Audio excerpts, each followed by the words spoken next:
Hello, everyone, and welcome to Weekly Manga Recap. We're back on Wednesday. Oh my goodness, what has happened, It's Chris? so nice and comfy, you know? This is nice. I like this. I like Wednesday. And it has nothing to do with the fact that something is happening on Thursday. No, Nope. What's happening Thursday, Nick? nothing. Nothing's happening Thursday. There's gotta be a baseball game, don't you think?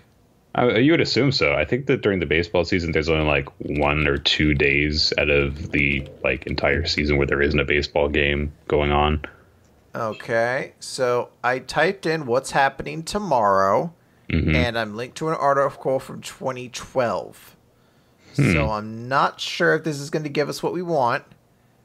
Probably not, But unless they had a very accurate prediction 6 years ago.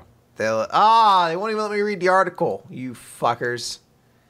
How dare they? Well, I guess we won't know what's happening tomorrow until tomorrow. yeah, I guess we'll find out tomorrow what's happening. Oh, do you think it's the new God of War? It's been out for like a week, but maybe that's what's coming out tomorrow? Maybe that's it. Maybe they're, I don't know, maybe someone will just give you a free copy or something. I don't know. Yeah, I'll walk around and people are like, God of War just came out. I'm like, really? Didn't it come out last week? And they're like, yep, but it came out today for you. And I'm like, thank you. You didn't have access to it until Thank this you. very moment. I really You go in don't. the Wikipedia article and it says, release U.S., Japan, Chris Larios. I have a separate one. My flag's just a picture. It's like the Hey! it's me with the purple hat, the big blue hat.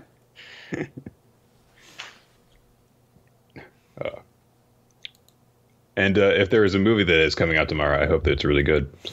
Yeah, I think Overboard's supposed to be coming out soon. I'm really looking I don't forward to even know that. what that is. I like Anna Faris a lot. I've always liked her since the Scary Movies. I thought she's an underrated comedic talent.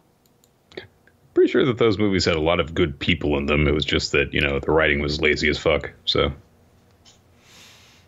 I was the perfect age for when Scary Movie 3 came out. absolutely. So it's still one of my favorite movies of all time. I recognize it's not as funny as I think it is, but I still think it's hysterical.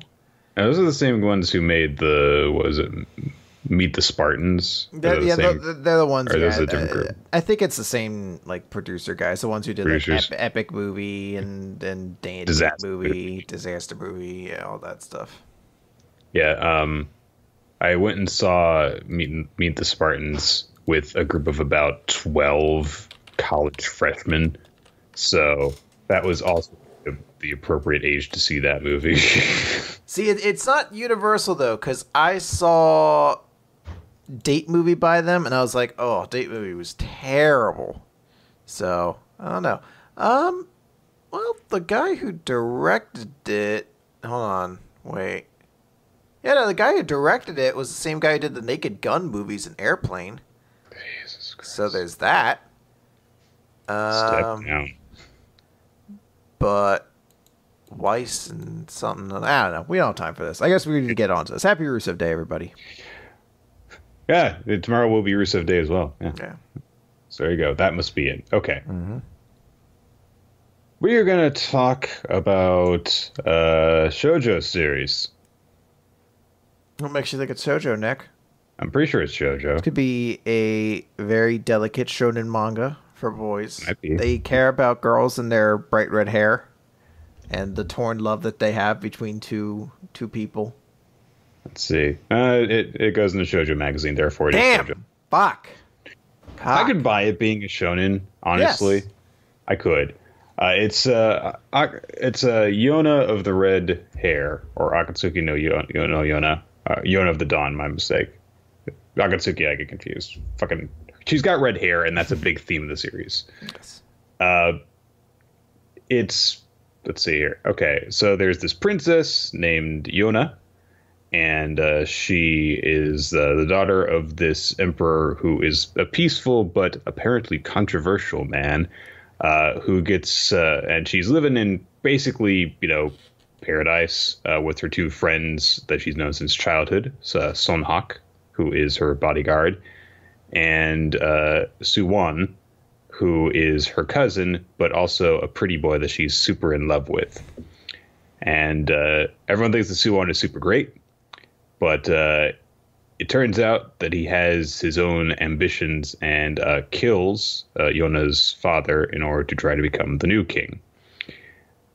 Sunhawk takes Yona away in order to protect her, and they're on the run. And the path to opposing Suwon seems to be to find the 4 lost dragon warriors, these descendants of people who a long, long time ago inherited the powers of dragons. So, yeah, that about covers the whole premise, I think. Yeah. The idea that they're like trying to get them together, and then it's almost, in my mind, just because of the fact that it's sort of a kingdom ruled by 4 nations, all based after the elements. It's hard not for me to make some connection to Avatar: The Last Airbender. I'm not going to say it's anything like a ripoff or anything like that. It's 100% not. But it was hard for me to separate that from my mind when I'm like, so the heroes from the Wind Tribe and the Fire Tribe were all about usurping power and like placing restrictions on everybody. I'm seeing where this is. Honestly, I thought more to like Dungeons and Dragons, because you have the 5 different colors of dragons that all work together. So it's like, Tiamat. But Tiamat was evil. Oh no! Oh, these dragon warriors, they're gonna really mess over Yona real bad. She's in a rough spot. Even though they're all apparently super in love with her. Well, once it gets to the point where there's all these very pretty men who all have different levels of affection for Yona, you start to think, okay, maybe this is a shoujo. Well, I would like to think that it's somewhat evident too, based on how the big thing at the start of this is all how she loves, was it Sinwoo, I think is how you pronounce it? Sunwoo. Suwon. Sorry. So she has these affections for Suwon, and then he kills her father. It's like the first chapter. Boom. Mm-hmm. Like, oh, hey, big shocker. But for a long time, she still kind of harbors on those feelings, which I like because it's an interesting way of showing that when somebody you know betrays you, it's hard to completely divorce yourself from those feelings. You're in like a stage of disbelief and denial for a while. But it's a while that she's in that. Yeah. And the entire time, she is just low-key thirsty for this bodyguard dude she has, and will not admit that shit. Nope. It's she got this hairpin from Suwon, and one of the things, there's a lot of like symbolism attached to her hair at the very beginning. It ends up becoming like just kind of an embodiment of who she is to the people around her, but it's also a big part of her identity early on in the series. Relatively early on, she has this very big coming of age moment where she realizes that she needs to become a more independent person and stop being this princess that everyone protects. She has to take initiative and have her own agency, or else people are going to just die trying to protect her while she helplessly sits on the sidelines. And a lot of it has to do with her hair. She's never liked her red hair, but Suwon would tell her that her hair was beautiful, and so she was actually happy with her hair because he did that, and he gave her this hairpin. And then, of course, it turns out that, he was this bastard. So there's a moment when there's a struggle, and she does the Sakura thing. She cuts her hair off when she's being, grabbed by it so that she can go and help Hawk. And but she keeps holding on to the hairpin that he gave her, and she just can't let go of it. Hawk actually literally is at the very beginning realizes that she's holding on to it, like, this isn't good for you, and he hides it away from her, and she goes back when she realizes it's missing and goes and looks for it. He's like, Jesus Christ. He's like, maybe it's in this pit of snakes. He's like, God damn it. Literally.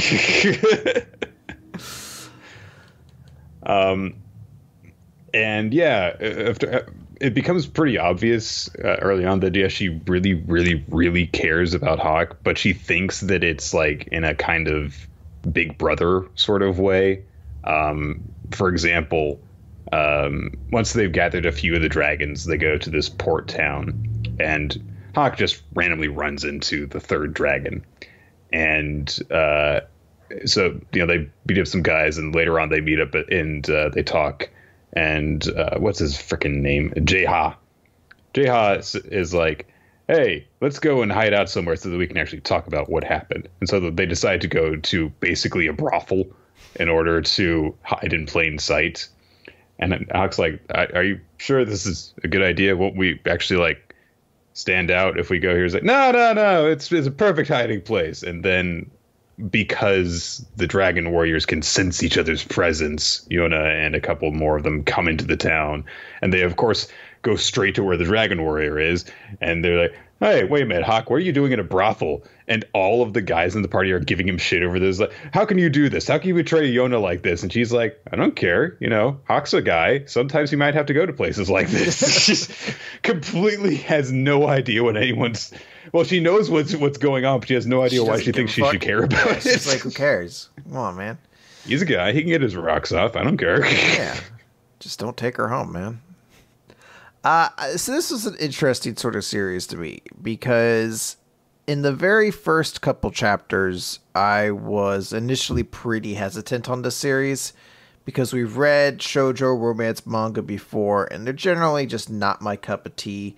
And this one had a lot of the telltale kind of signs of it, like the pining for love, the girl who's just angry about her own appearance, you know, things that I'm not saying are necessarily bad traits to have in a manga, but there's stuff that immediately kind of like I tune out just because I don't have any relation to it and doesn't particularly interest me very much. But I found myself at least intrigued by the notion of like, oh, so the, you know, cousin of hers that she's had all this affection for, he just straight up just fucking shanked her dad. Like, okay, that's interesting. Let's see where this goes. He's cold-hearted about it too. And they start to play with this idea too that it may not have been entirely unjust the way it happened. They start talking about how there were kind of politics that happened behind the scenes, that he was technically by birthright, he should have gone to the throne because his father was the older brother of the two. But their father then passed over him for the younger brother. And there's some pretty important kind of like early flashback chapters to kind of establish the kind of person the king is, because he's dead after chapter 1, so there's not much time. But a lot of it is based on how people think of him. And you get this incomplete picture of who he was because everyone had a different impression of him. You know, Yona idolized him because she thought that he was this perfectly gentle person.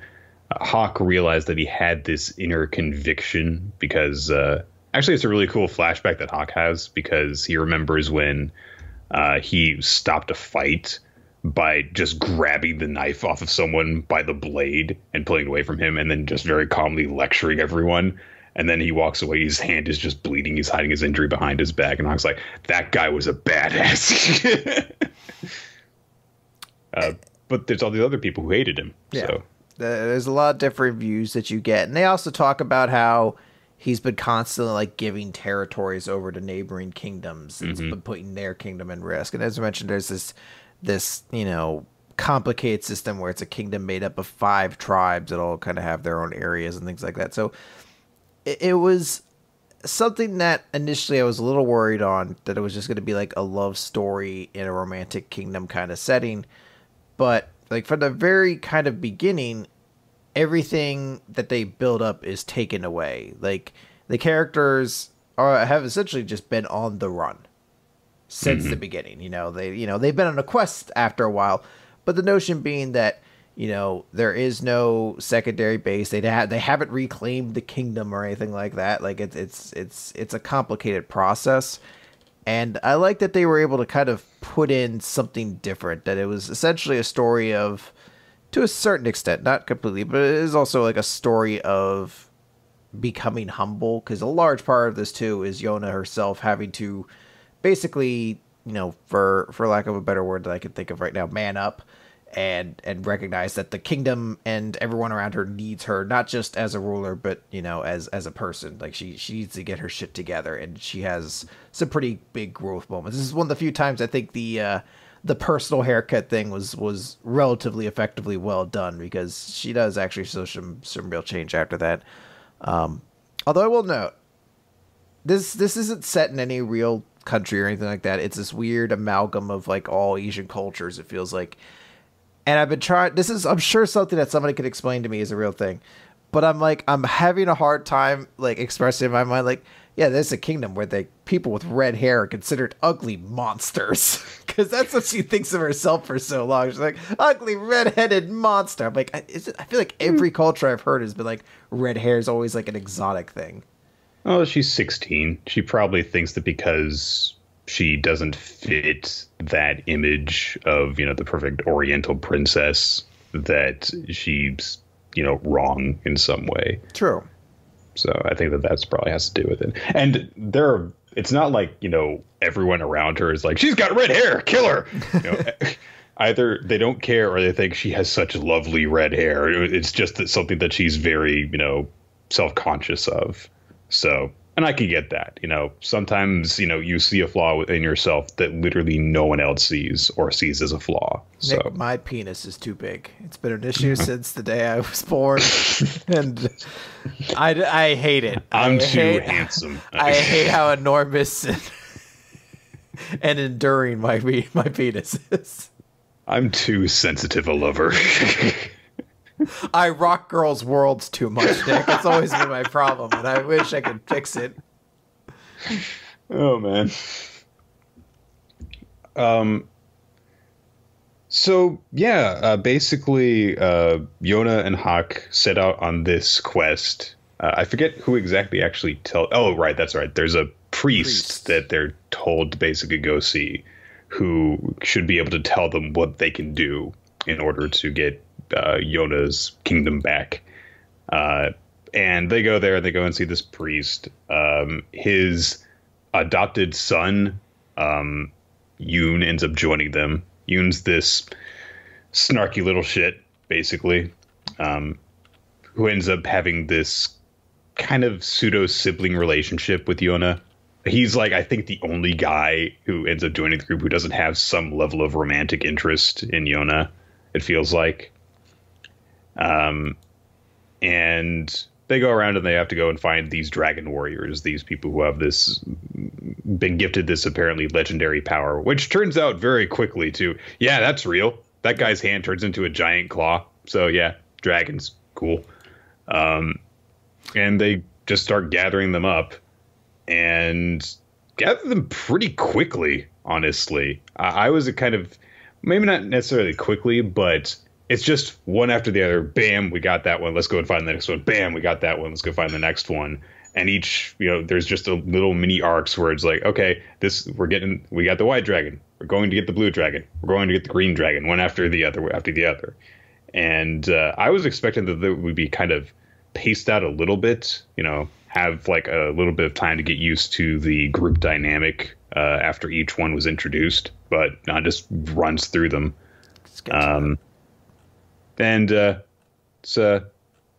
She ends up getting this little male harem pretty quickly. So good for her. Happy birthday.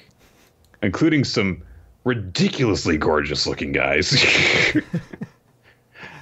Shina is a fucking pretty dude. Is he? He wears a mask. He's got to wear a mask all the time. He's too pretty, Chris. I don't know. He's not my type. I like a green guy. Oh, you like your ponytails? I like my ponytails and my legs strong, as they say. Also, you like guys who just seem to be very obvious about their bisexuality. Why? He's just constantly talking about how Hawk is. So, look, all right, there's some real honesty to take from that, So, I appreciate that. I'll be kind of curious. I think this also currently is running as an anime too. So if this is something where the premise of this has sounded interesting to you and you want to kind of check it out, but you hate reading, I think there is an anime to it, though I'm not sure if it's on Crunchyroll or not. I didn't actually go to check that out ahead of time. Well, let's see. Funimation has it. I don't believe it's currently running. Apparently it aired in 2014 to 2015. It's a it's a bi-monthly series, so it comes out a little bit slowly. If you want to check it out for yourself, there are, how many volumes are available? It's like 10, I think it is. Yeah, I think so. It's a good amount. There was one that came out just at the beginning of this month. There's another one that's going to come out in like June. So, yeah, Um, I like this series. It's very kind of popcorny, I feel like. That's a good way to describe it, I think. This is, for all intents and purposes, pretty simplistic. Not necessarily in like a rudimentary kind of way, but in a digestible kind of way. I say usually like any kind of series that put a big forefront when it comes to a Soju series on like a romance that they just refuse to fucking go all in on. And trust me, that shit is fucking gratuitous for how long they hold out on that. It's one that can kind of bother me, but this series didn't really like raise too many red flags or like strike me too many wrong ways. There are moments that are odd, like a moment when Hawk is just like, you know, or I forget the exact connotation that starts it, but essentially the idea would be that they'd have to sleep next to each other. She's like, oh, we'll get cold, so I'll cuddle up next to you. And he's like, yeah, but I might do naughty things to you. And, you know, how would you be able to stop me or something like that? And like gets close, and then like an event happens to break up the tension. You're just like, I guess that's the shoujo equivalent to like a girl walks over, like turns the corner of a street and a car drives by and her skirt flies up, and you're just like, yeah, I guess you get it, you know. Maybe I'm not supposed to get the gratification from that, but it's fair enough. It's not overly gratuitous or anything like that. I get the impression that, because I saw those moments and I was just kind of like, I'm getting way too, like, used to just seeing those moments in certain romance series where it's just like, and no, the love interest acted kind of rapey there. There are a couple moments, because it's weird, because Hawk generally, especially early on, really kind of sets off the idea that he's almost like beleaguered to have to like carry on with her. Like it's almost like a sibling relationship. Like they're almost just like bickering back and forth. But then like on a dime, he'll start to tease her a little bit or something like that. Or like he goes in for what seems like a kiss really early on, and she thinks he's trying to feel his forehead, so she headbutts him. And like, like just weird stuff like that happened early on that you're just like, huh, okay. I mean, it feels odd that the two people who have known each other for as long as they had, if he's teasing her that amount, there's no indication that he would tease her prior to that. Which he basically, there's a point where it's revealed that he literally kind of maintained that type of relationship with her because he always expected that Yona and Suwon would end up together. And then if they did that, then he would, just serve under them as their bodyguard. And they would, the three friends would be together forever, basically. That was how he expected things would go down. And then it turns out that Suwon has hurt them both this way. And so you would think that, maybe he would sure open up a bit in order to, help Yona through it, or to help himself through it. Or he would become more closed off and keep her at arm's length. It's a very odd way to see him dealing with it, for him to be teasing her like that out of the blue. It's like, I don't know. Are these feelings just kind of bubbling out now that you know that the person that you were stepping aside for was a bastard? Or I don't know. I know that it's probably just in order to fill, like you said, that kind of just that bit of fan service, the little teasing between the love interests. He does it, I guess, as an extension of the fact that he would just kind of make fun of her when they were younger. But it's still just kind of like you're going into a separate category of that. And I don't know, when he started doing it, I really felt as if it didn't really match up with his personality. Yeah. Especially because he's generally a very like deadpan, sarcastic, no nonsense guy a lot of the time. For him to do that, it seems contrary to his general attitude. Maybe that's part of like the sex appeal of it, though, is like, oh, well, generally he's a pretty cool guy, but when he needs to, dude knows how to dirty talk. I don't know. As I said, Dick, my dick's always been too pleasuring to women, so I don't know some of the intricacies what women want. Sometimes, you know, it's tough. I'm a hideous monster. Good to know. I would recommend this series, though, I think, to the grand majority of people. I don't know if it's necessarily going to be for everyone, but as you said, because it's kind of an easily, like a popcorn kind of series that you could just kind of go in and go through without too much work, it's not too hard to at least give it a shot to see if you're somewhat interested in it. And, you know, as mentioned, we did the Q&A earlier this year. We talked about how there were manga resolutions we wanted to do. A lot of people said they wanted to read more shoujo. Well, I think if you're somebody who's been reading Shonen Jump for a long time and you want to get into some more shoujo, this would be a pretty good one to start with. Very accessible. And, you know, it kind of eases you into it because there's all the romance stuff going on. But, hey, you know, there's this quest to, you know, regain control of a kingdom. And there's fighting with swords and bows and arrows. And, you know, pretty strong female lead, honestly. You know, she realized early on, hey, I can't just be the person everyone protects. Hawk, teach me how to fight. Teach me to kill. He's like, I'm terrified of you now. Teach me how to rip a man's soul from his body. Okay, let's start with the bow and arrow. He's like, here's how you protect yourself. She's like, okay, good. Now, next one is how to low blow somebody over their head. Shinsuke Nakamura style.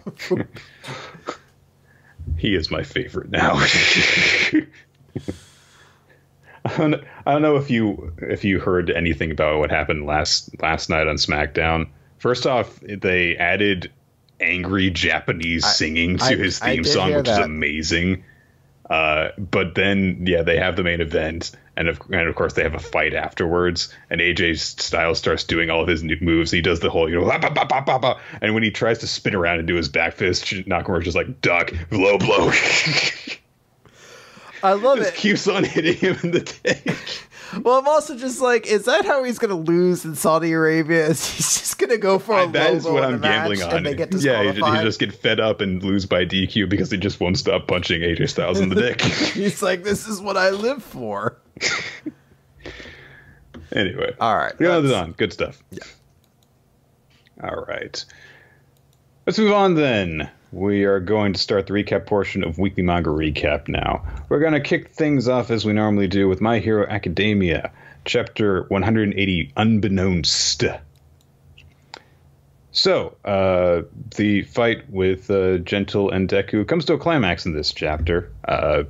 Gentle has got his super awesome love power-up from La Brava, which is actually getting stronger as time goes on, Deku observes. But as more and more steam comes off of him, Gentle is actually getting physically stronger, beginning to overpower Deku and cracking his gauntlets even. And while they're struggling, Gentle just says, "Boy, why did you become a hero?"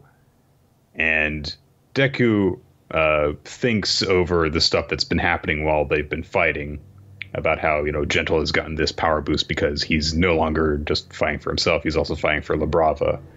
And he says, well, we're not so different, Gentle, which is weird to see the, you know, the we're not so different, you and I thing coming from a hero to a villain. Mm-hmm. But that's the kind of scenario we're in right now. But he explains that, you know, I'm doing this. It's not just because, you know, it's not just for my sake. It's bigger than I am. I actually had totally given up on myself, and I would not have gotten to this point if there were other people who didn't, you know, but I had people who actually had my back and actually kept on believing in me and didn't mock me. And there are people who have suffered around me that I need to help, and I have to be the person to show them all a bright future. And, yeah. La Brava realizes that she has to take action to make sure that security doesn't detect them. She pops open her laptop and she's like, with this, I'll be able to hack into the security system. Oh, fuck, I don't have a Wi-Fi signal out here. That is literally what happens. So she has to move closer to the base. And she runs along. Meanwhile, Deku and Gentle are still fighting. I'm not sure exactly what happens. I guess that Gentle like tries to bulldoze Deku. I think that that's what happens here. Just kind of checks him with his side. Yeah, it looks like he just kind of brushes past him. And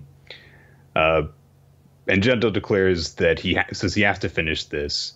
And since Deku has said that he's not actually, a match for the people he's fought up until now, then he will abandon all notions of dignity, honor, and style as a sign of respect to the man that you've proven to be. For pink! Just low blow after low blow. It's like, I don't think that's what you meant. When you said you were going to abandon dignity and honor, I didn't think it was so that you could low blow me 7 times in a row.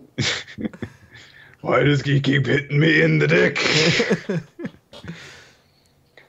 The Brava, as she's running along with computer, spots a couple of ectoplasms and the hound dog guard guy. I forget his fucking name. He's not important. Like Mad Dog or something like that? Whatever. They're patrolling around the area. She's like, oh, shit. Meanwhile, Deku does his flick attack thing, this time with his left hand, and this time with 4 fingers. So he kind of launches this shotgun burst. And so Gentle tries to dodge around them, but one of them manages to catch him in the side. And I believe that one of them rebounds. I'm not sure. It's a little difficult to tell the way that everything happens. But anyway, one of them catches him in the side, stuns him, and knocks him to the ground. And Deku comes in with a shoot-style St. Louis smash and just kicks him right in the goddamn jaw. And he is down for the count and pins him down. Although Deku says that that was the toughest fight that he's been through so far. Get fucked overhaul. Yeah, seriously, dude.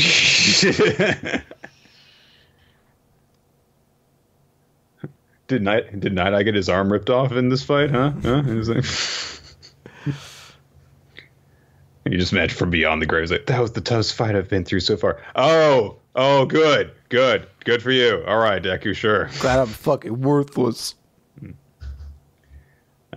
We get narration as Gentle's power starts to fade, that the love-based power-up that he got from La Brava is a temporary one, and she can only do it a single time each day.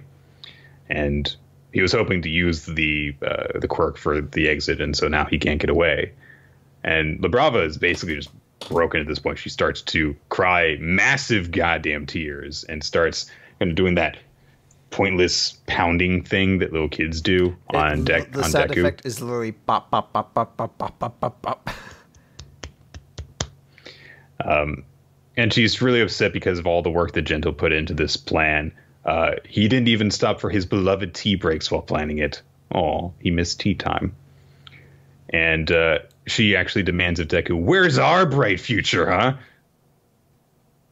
But it is actually kind of really... It does tug on the heartstrings because she says, like, Gentle's my only light in this world. He's my everything, and you can't steal him from me. Don't take him away. If I can't be with Gentle, I'll just die. And I kind of believe it.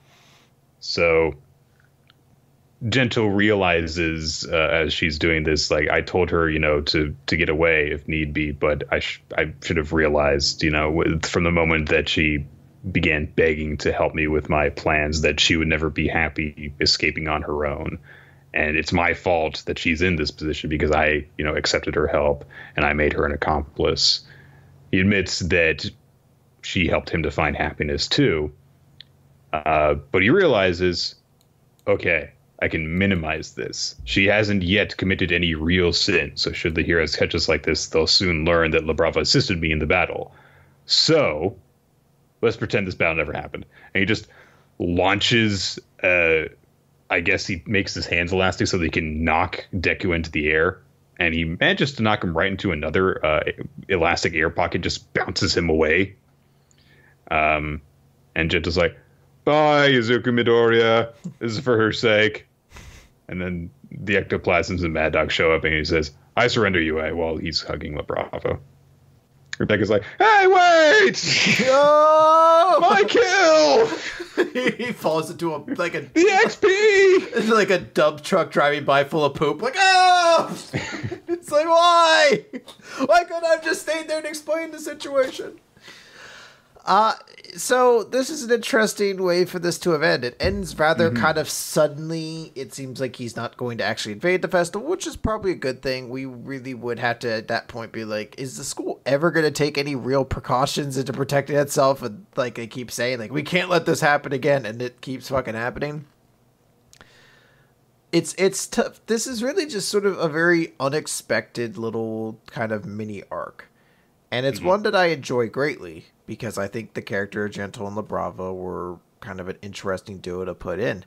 It's tough to really analyze it all because I haven't been super stoked about all the school festival stuff so much.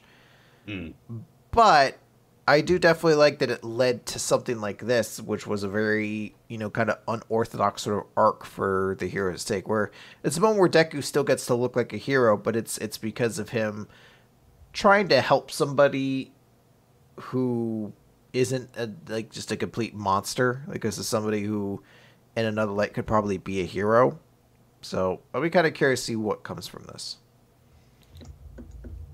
Where's my Jiro arc, Chris? I'm sorry, Nick. I am really into Gentle and Brava's weird relationship. And I was, while I was reading this thing, I really don't want them to be separated. I'll feel really bad for both of them if that happens. But I did think that the whole was like, I'll surrender, and that will resolve everything, was like, that's a weird way of resolving all of this. And I don't really know if I buy the logic of this move. I may get the sense of turning yourself in, because it's the quickest way you can kind of resolve things and try to throw yourself at the mercy of a court. I mean, to this point, Gentle's been more or less not petty thief, but he's been like a low scale kind of robber, and he never actually robs the place, does he? Well, he causes chaos. He causes chaos for people that he declares are not acting gently. So. But like when he went to the convenience store, did he actively rob it? I know that's how he presented it, but I thought that he didn't actually steal any money. I can't remember anymore. It's been a few weeks, but the idea being that he's not like it's not like they caught Overhaul and they're just like, we have to lock this guy away forever. I can easily see that Gentle's biggest crime was just this here of trying to break into UA, and we'll see how things kind of go from there. I don't know. I guess it's kind of up to us to see, or kind of up to what they decide to do with him. He could still have a role in the story that I'd love to see.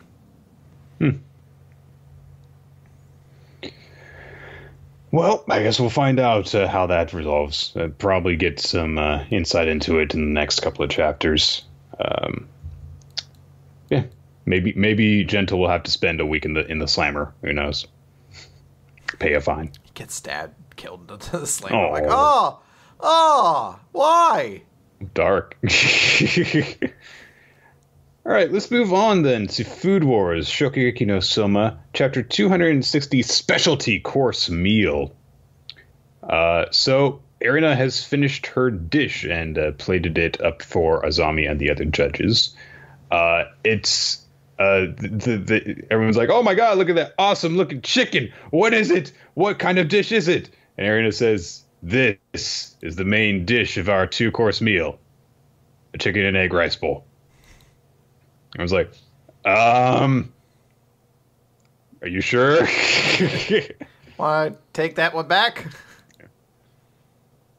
But, yeah. Everyone's very surprised by this. And Hayama actually points out, like, in French haute cuisine, there's no such thing as a rice course in a banquet. In traditional Japanese banquets, rice is generally served after the main course. She's actually making this the main course, which means that this is not found anywhere in the gourmet textbooks. And Azami's just such a prick about it. What about in the American cuisine, the golden anything? I feel like the Golden Corral cuisine. You could have rice at any point in your meal. Ugh. Golden Corral is fucking gross. So this is a bad time to announce our new sponsorship. Golden Corral, everybody, at the chocolate fountain in every station. If you want to go Golden Corral, guys, it was us and Jeff Foxworthy. We were the two sponsors for Golden Corral. Oh boy! So Azami says that the dish is contaminated, and that he doesn't even need to taste it. He can tell just by looking at it that it will merit no score higher than a 0. My appetite hasn't been stirred the least. So Erina says, "Oh my! Cooking is meant to be judged on taste, but you are able to judge on mere appearance alone? I expected no less of you, father." I love fucking sarcastic back-talking here. He's like, "Oh, wow, father, you're so good. You can tell how good it is by looking at it without tasting it." Oh, well, I guess... He's such an asshole. Maybe we should just have some of these guys taste it then, you know. Oh, wow, their clothes blew off. I guess it was awful, yeah. I guess it really tasted bad, Dad. You sure know everything, don't you? By the way, I threw this best dad in the world mug on the ground 18 times and taped it back up together for you. Here you go. It's like, thank you. I cannot drink from this mug. There are now holes in it. It is not even worth me trying. Well, in that case, you're actually right. She's like, "Oh, you nailed it that time, but that's not why I threw it on the ground." You didn't really read between the lines this time, but though. But so she says, like, "Hey, if those two who are, who embody your personal idea of correct cooking decide that it tastes good, maybe you'll have to reevaluate your decision." And Rindo's like, "Yeah, I want to fucking taste it. It sounds fun." And Suga's like, "Yeah, I'm kind of curious. Why not?" And Zoe's like, "Whatever. You may taste that travesty." So they just start off with Yukihira's dish because Erina insists, like, it's a 2-course meal. Make sure that you actually try each course after another. So Rindo tries the caveman meat that someone's presented, and she just kind of like grabs herself all over, and is like, "All right, that was good, but there's no how the hell is this going to be the first in part of a 2-course meal?" And then they try the rice dish, and their clothes start to like just slowly disintegrate off.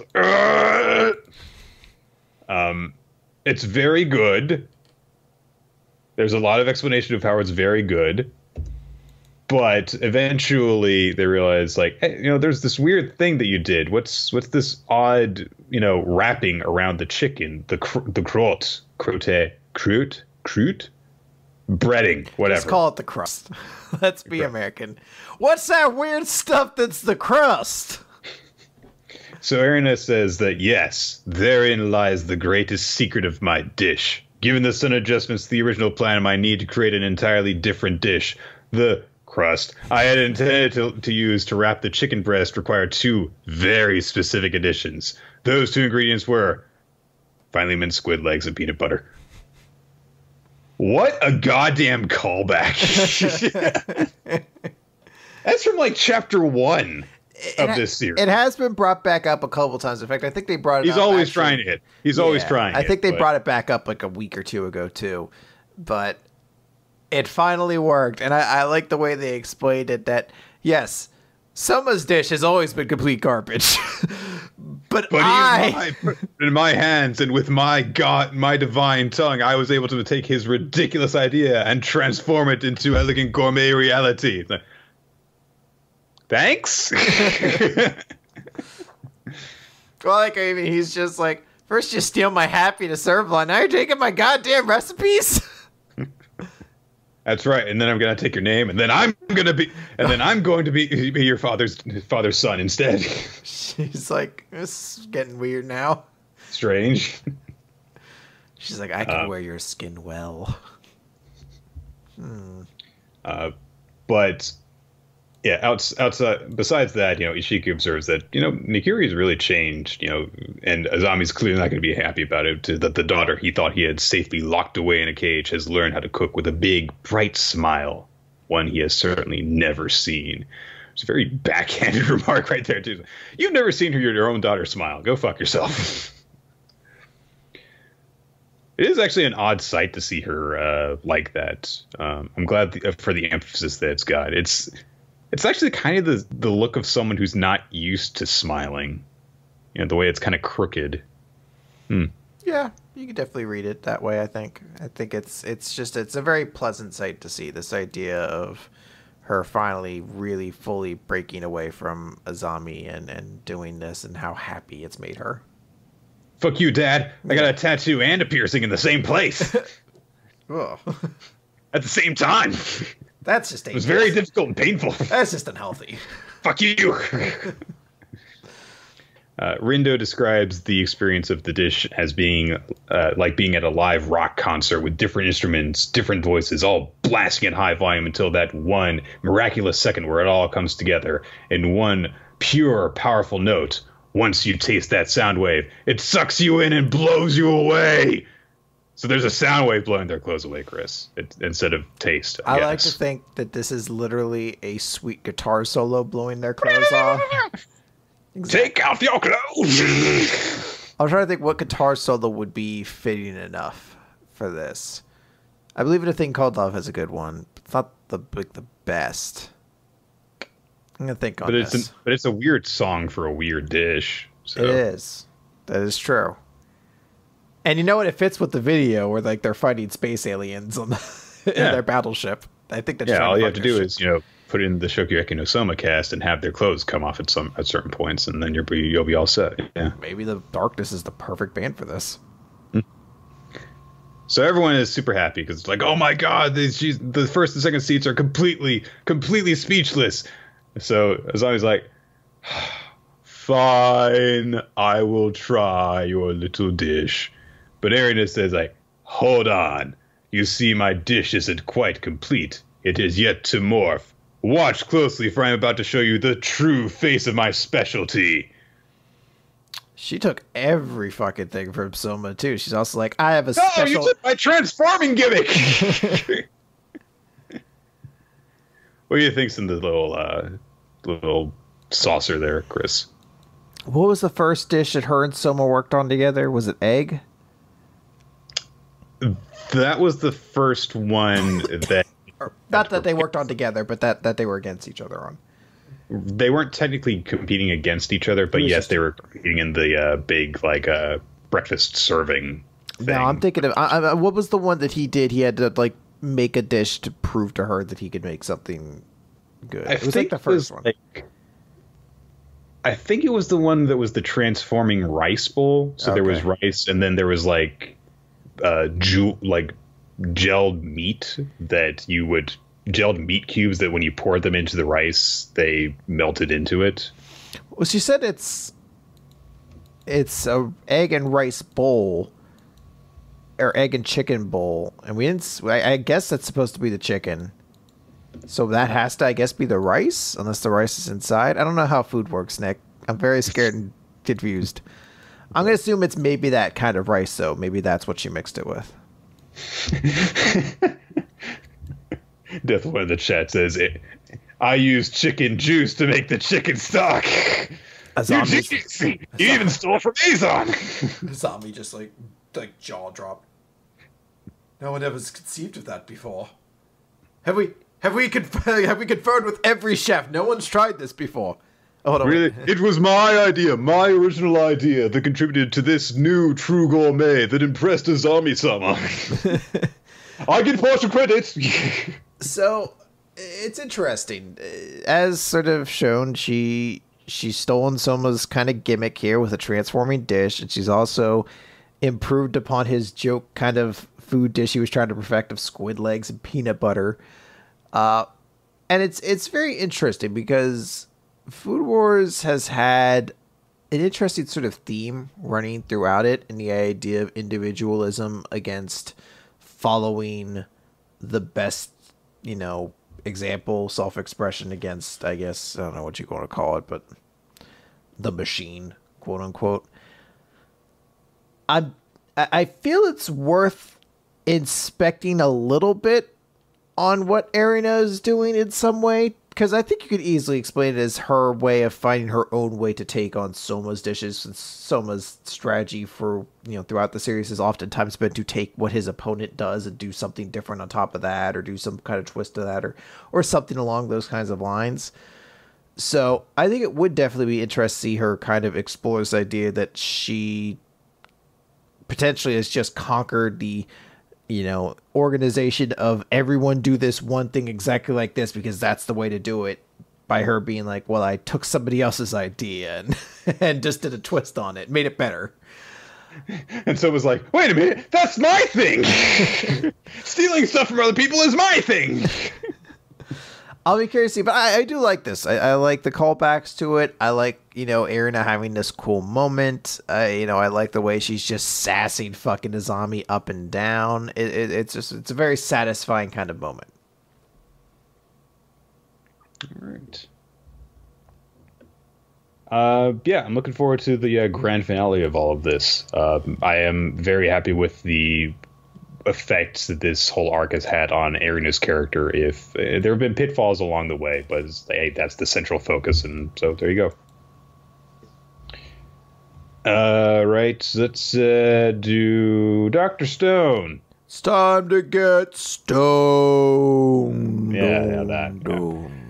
Chapter Z equals 55 Treasure Dungeon Push Start. Silly.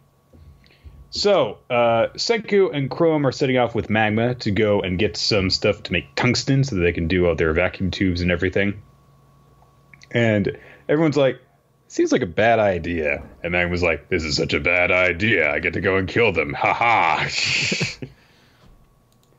Meanwhile, as they're making their way away, Gen starts snickering. And then when they're out of sight, he's like, Senku's finally stepped away from Mishigami Village. And then he announces that he has something to tell everyone. So you think that, like, Gen has had this, like, get-rich-quick scheme that he's been holding on to this whole time and knew that Senku would stop him? He's somehow trying to turn this whole thing into, like, profit. I mean, what profit would he get out of it? I don't know, but I still feel as if he would try to. I think he might be trying to do something silly that's for his own ego or popularity or something like that. It seems like what he'd care about and what he can actually get. I don't think it's anything sinister. I think it's just his own way of kind of getting his own ego stroked. It might have to be. It might be because like he's a mentalist. He like just has to be dishonest for a living. Yeah. So the team makes their way spelunking into the cave, and Chrome is like, "Sick, are you sure about this idea? Magma could kill us here, or he could turn us over to Tsukasa in order to get paid for it." And Sick is like, "You wouldn't think of a good plan like that. He's not smart enough to think of that kind of plan." He's like, "I can't wait to punch him in the face." They come across an area where there is, I think it's mica, M-I-C-A. Basically, there is rock that is covering a hollow pit beneath it. And so you have to be very careful because if you step into it, they'll crumble beneath you and, bad things will happen. So Magma's like, bad things will happen! He just shoulder tackles Senku. And when he does that, the ground instead collapses underneath him. So like, you idiot. But Senku actually grabs him as he's falling and tries to haul him up to safety. And Chrome's like, come on, Senku, just let him drop. He's going to kill you or the ground's going to crumble beneath you. And Magma starts raving at this point and says, like, yeah, that's right. I came into this cave to kill you guys. You freaking think that you're so awesome, but you're absolutely worthless in a hunt. The mighty are meant to rule, to get all the women and to make the village stronger. That's the law of the jungle. Who cares about science? I don't care if back when you were back in your time that the weak got to rule over the strong because you were smart. We're in the stone world now, and you don't belong here. And if it weren't for you, if you hadn't shown up, that I would be at the top of the village. Anyway, the ground crumbles underneath Senku's feet, and they both fall. And end of series. They're dead. Bye. Yeah. What a weird ending to the series, man. I mean, I didn't even get an announcement that Dr. Stone was ending. I kind kind of interested in it, though. I think it's kind of unique. I think we're getting kind of a cool different twist on things. You know, series today have had too many happy endings, too many announced endings. Just abruptly ending it with the hero falling to his death is, I think, pretty kind of cool. It's a note of realism, you know, in the wild world of, you know, the Stone Age. You know, it's random bad shit would just happen to people, and, you know, it's already bad enough if you get, you know, if you fall into a chasm in a cave without the proper safety equipment. But you know, also have to consider that there's no emergency line, there are no ambulances or anything that could have come and saved them. So yeah, well, I mean, that's actually pretty realistic. They would just die randomly in a bullshit way like that. Yeah. Yeah. So anyway, they're alive at the bottom of the Oh, what? I finished reading the chapter immediately there, huh? I should have finished that. So Magma's, you know, starting to panic. He's like, "We're never getting out of here." Chrome actually pours their water bottle into the pit. It falls right on Magma's head. And I like how Magma says, "You splashing water on me now? I'll freaking kill you, wimp number 2." That's the wimp that you knew before Senku.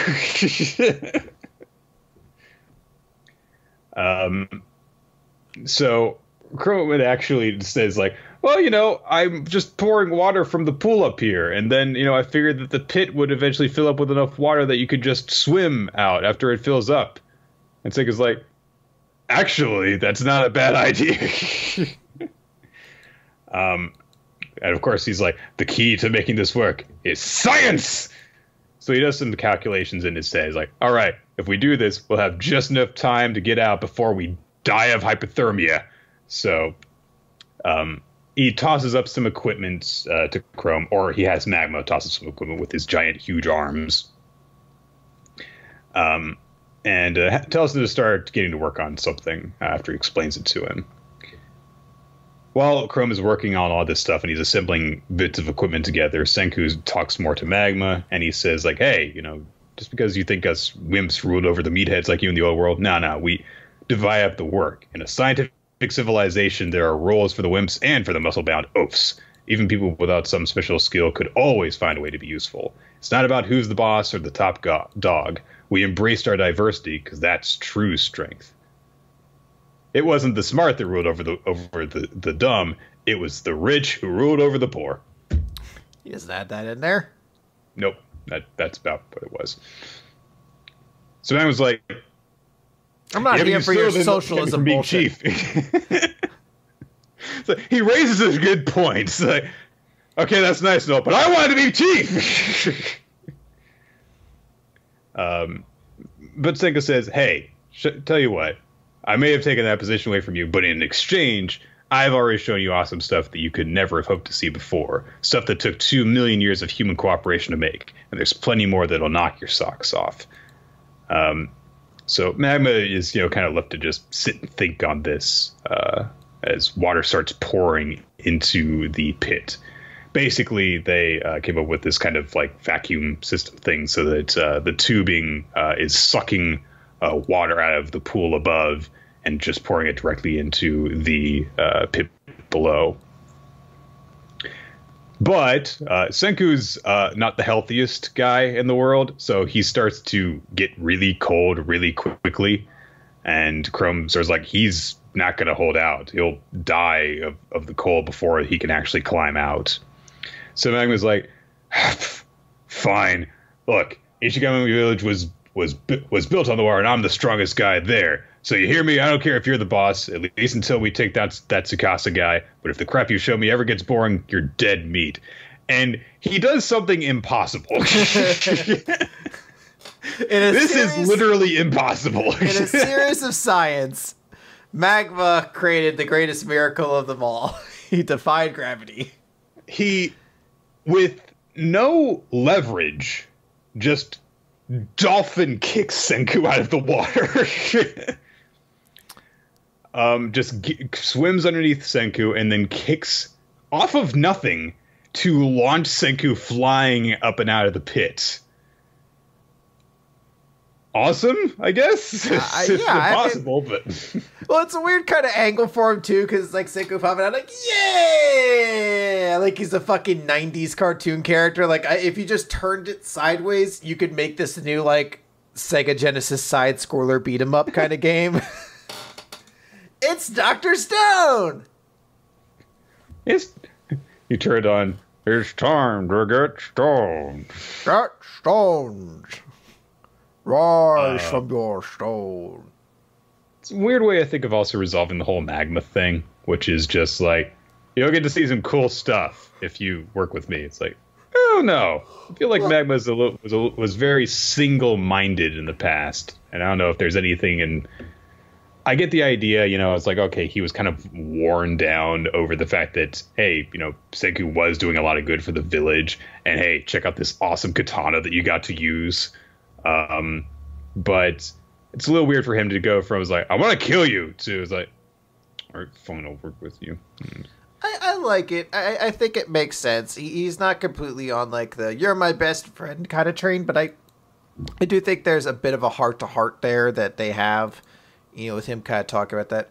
I've also had trouble because I thought initially that the way it looked like was that maybe I'm just having trouble telling. It's tough telling whose shoes are whose, but it looks... I guess it's so... Senku steps on a crack and it breaks, and then... Manga tries to hit him, and that's what breaks too. For a moment, I thought he tried to push Senku away from the cracking fall, and it was him being a nice guy. Oh, absolutely not, no. But I guess it was just him being an asshole. But I do like the idea of him having this heart-to-heart about it. It's like he's not trying to be superior to him. He's not trying to use his intelligence to be like, I'm the one who should lead because I'm the smart one. You know, talk about how everyone has their ways to be useful, and I do like that sentiment. And that's a very Senku way of looking at it, very pragmatic. It's like, it's not important that I'm the one to lead. This is just the way to do things. This is the way forward that I see. You know, it's not a matter of ego. And in the end, you know, Magma's just like, hey, you know, we'll keep going along with this so long as... Give me more candy. Yeah, so long as you keep doing cool shit, which I think a lot of the stuff they've done has been pretty cool, at least if you're a stone dweller. So, right. I like the chapter. What time is it, Chris? It's time to get learned? Learned. Learned? Hey, let's talk about We Never Learn. Question 60, sometimes a predecessor's ex becomes his sacrifice. So our chapter starts off in the library where all sexy stories begin. And Yuega is going around grabbing some books when he sees Asumi, and she's up on the ladder trying to get some books. And she says, oh, hey, could you get this one book that's really high up there, you know? I'm too short to get it. So he's reaching up there to get it. I figured it out. Sorry to cut you off. But just go back to Dr. Stone a little bit. I'm looking at the panels with where you point out. Senku does step on a bit that starts to crack. So Magma senses his chance. He's like, there's a weakness there, and tries to push him into it. Gotcha. Get him to fall over into it. I was thinking the best of him. So Yuega grabs this book and then falls. Asumi tries to kind of catch him, but in the end ends up spraining her wrist on her non-dominant hand, and they mentioned like, it should be better after like 3 weeks or so you'll have to take it easy. Yuega's very sorry about it. He's like, oh my goodness, I'm so sorry, senpai, it's all my fault. And she's like, it's fine. Like, you're not the one who messed up. I'm the one who tried to catch you and screwed up. You know, it's I asked you to do it anyway. It's fine. It's not even my dominant hand. Yuega can't accept that. Yuega's just like, I can't be in anyone's debt. I don't have any money. I'll be your new left hand for now. And he literally is like, I'll hold your notebook steady for you. You need help erasing or replacing the graphite in your mechanical pencil? And she's like, Jesus, you're clingy. Go do your own studying. And he's like, but your dad said it like 3 weeks to heal. And she's like, but Dad always exaggerates. Doesn't even hurt. But you're really down. Like, Asumi takes this moment to be like, oh, hold on a moment. So you're really down to help me with whatever you want? So she asks that he help feed her while they're at dinner because it would help to play into the whole boyfriend-girlfriend thing. And Yuiga's obviously nervous about this, but she's like, hey, it helps you get into the act for my dad, and it's fun teasing. And what I love is that Yuiga's like, oh man, their dad must hate me. His dad fucking loves him. His dad's just like, oh, should we do a church wedding or a shrine wedding? It's so hard to decide. I wonder how the wedding should be. He has this glower on his face, but he's just like, what color should the table places be? Then they're at their shift, and, Ishumi's going right back to it. She's apologizing to people like, oh, hey, I can only use my right hand today and things like that. But Yuiga's like, oh, I guess she's doing really well and everything like that. So, she goes to take her break. Yuiga's asked to bring her food back to her. And when he goes into the back, he sees that she has put an ice pack on her hand. And she is doing that while she is going over her flashcards, her math science flashcard kind of binder thing, and going through it over and over again. And he realizes that she's been basically hiding how painful this injury actually has been to her, because she's like, oh, it doesn't hurt, and I'll work through it and things like that. But it goes. I think it's weird that the moment that Yuiga realizes that she, needs more help and is going through more pain than she's letting on is when she's doing the least hand involving thing. It's just like, I must study something. Well, I think what it shows more is the dedication she puts forward. That's always kind of what I think Yuiga finds so impressive about her, is just the amount of effort she goes through to get everything done and to kind of achieve. So I think he's impressed by how much she's doing, but also, he feels bad for how much she's hurting and denying it. So, he comes back, cleans her entire house, brings her tea, and she's like, thanks. And she's of course doing the same thing and just like, can you fuck off or whatever? And then she's like, oh wait, do you want sugar in your tea? How about milk? She's like, oh wait, well hold on, I'm not supposed to bathe for another day, so how about you sponge down my back for me? You'd have to undo my bra first. She's like, yes, click. And starts sponging her back to her. She's like, what the fuck? Jesus Christ. She did not expect that at all. He blindfolds himself to it. And she's like, shit. I love that she also makes the comments like, also, you're really good at undoing a bra. Which, yeah, he just instantaneously does it through her shirt. Like, that's impressive. Hey, Yuiga is dedicated when he has to put his mind to it, I guess. So he's washing her back, and she comments like, you're surprisingly bold at times. And he mentions like, hey, I do need you to tell me stuff, otherwise I don't know. Because when you're in pain and you pretend you're not, I feel bad. Even though it's just pretend, as your boyfriend, I mean. And, she's a little narrow about it. She's like, no, sometimes you say stuff that really throws me.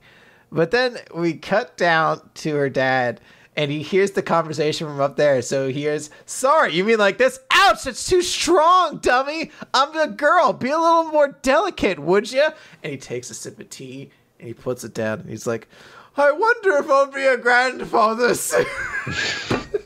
I know some people are going to make that's fucking gross. That is the funniest shit in the world to me. That is like, clearly, it's just a shitty sex joke. And he's just like, oh, I can't wait to be a grandfather soon.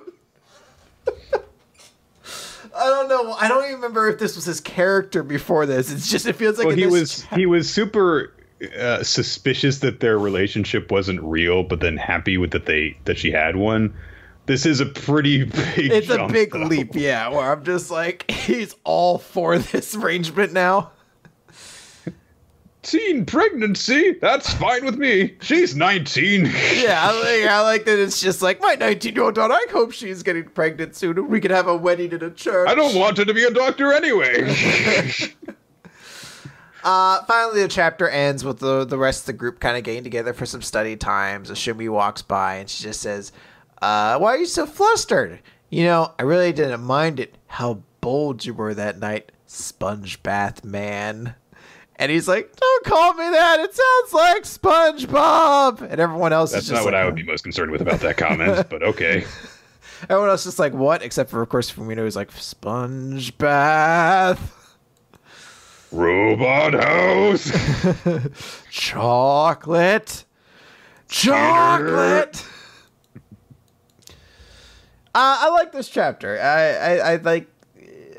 Sumi's always my favorite character in this at this point. I love her teasing personality, but I also love the dedication they show with her that, you know, she's somebody who's putting a ton of effort into everything she's doing, and, you know, she's an admirable character for that. And again, I know it's not going to be everybody's cup of tea, but I fucking love the dad jokes this time. I don't know why, but they did. Like, the moment I heard, like, they were making a joke of them, like, sounding like they were having sex upstairs, I was like, oh, this is sort of weird. And then the next immediate punch on us would be like, oh, I can't wait to have 4 grandkids. Like, it's just such a cartoonishly ridiculous moment.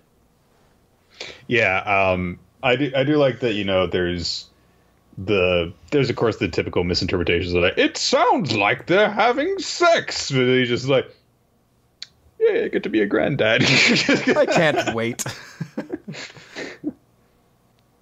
I definitely prefer this dad over Ryuzu's dad, because it's just kind of like, I don't know, somehow him telling me, I was like, oh good, that boy is knocking up my daughter is still less creepy than the stuff Ryuzu's dad gets up to. All right, let's move on ahead to The Promised Neverland, Chapter 84, The Breaks. So I guess we should mention off the bat the big news. Yeah. Promised Neverland's getting an anime. We don't know exactly when. We don't know what studio's doing it, but we do know that the Promised Neverland anime will be coming out sometime in the near future. Yeah. And Jeff jinxed it. Yeah. Well, he's good at that. Good old Jinxie Jeff, as we like to call him. I want to pay a special shout out though to this cover page, which I thought was super awesome. I love it when Promised Neverland gets a color cover page. It's always super cool. It's an odd image, honestly. Like, there's water, but there's sky below the water, but it's odd. That's the Promised Neverland. Tricky. Nick. So we get kind of a flashback to sort of catch us up on some of the details that were kept away from us up until this point. There was the confrontation that Zack and Pepe had with Lord Bayon. And they're like, oh no, the poison's not doing anything. We can't stop him at all. And Pepe's like, oh, our plan, our traps, Lucas, he must know about all of it. And Zack's like, calm down, Pepe. We must change the strategy. Take the gun and the bullet. Go to Oliver. We need to let him know what's happening, as well as Bayon's intention. Oliver will understand, and he'll be able to kill him. Go! And then, oh no! Not Zack! Zack the Amazing, no! He's not dead, I don't think. His body shows up later. I don't know how the fuck it gets there, but he shows up later. I thought in this one image that he was like grabbing onto Bayon's leg to just kind of like prevent him from moving forward. But no, he shows up later in the tunnel. I don't know how he got there. I really do not. I don't know. I don't think it's supposed to be him in the tunnel. I think it's supposed to be like a montage of different scenes, I think. Well, he shows up in the tunnel later, though. Does he? Yes. I don't remember that. I don't think he's in the tunnel there because the lighting is different, but he definitely shows up in the tunnel later. No, he's not in the tunnel later. Yes, he is. No, he's not. What page? Yes. The one where with Jillian. See the one where they seemingly shoot. You think that's just a montage? Yeah, of just lying on the that's ground? different. That's randomly different. Cut back to him, and there's Zack's corpse. No, it's because those are all different locations. Well, I mean, the first two are the same. No, it's not. They are on the tunnel aside. No, they're not. Jillian's at the home base. Remember? They're healing her. They've got a lantern, so they have to be underground. So they're in the tunnel. Yeah, but they don't have to be in the exact same tunnel. So he crawls into a different tunnel. He doesn't crawl into any tunnel. He's on the ground, dying, bleeding out. My point is that, like, every other scene there is in the tunnel, except for that one, then. I think they're cutting away to the other scenes. Fine. So Zack grabs Bayon by the leg. I think that's what happens. Free pizza bet, Nick. No. I'm really hungry. I could really use a free pizza. Fuck, I need Chiquita to show up. To give some hints that she might maybe possibly love Rizu as more than a friend, maybe. I mean, there's we'll never so say many. it because we can't. So fast we went to the windmill. This narration that says, like, we can't let the enemies find out about it, but we could lure him in as an ambush. Yeah, I get it. Also, apparently Oliver was actually going to hang out with Emma and wait for Luvis, but when they changed the plan, she ran away. So that means that all of this part of it actually happened before Luvis encountered Emma in the village. So Pepe runs fast, I guess. Or they just failed really quickly early on. Like, while, Giselle and Nigel are shooting the fuck out of the, wimpy one. That apparently took like 10 minutes. Meanwhile, Zach was like, I must run. Or Pepe was like, I must run. And then he goes and gets Oliver. And then they go in the tunnel and set up this whole thing.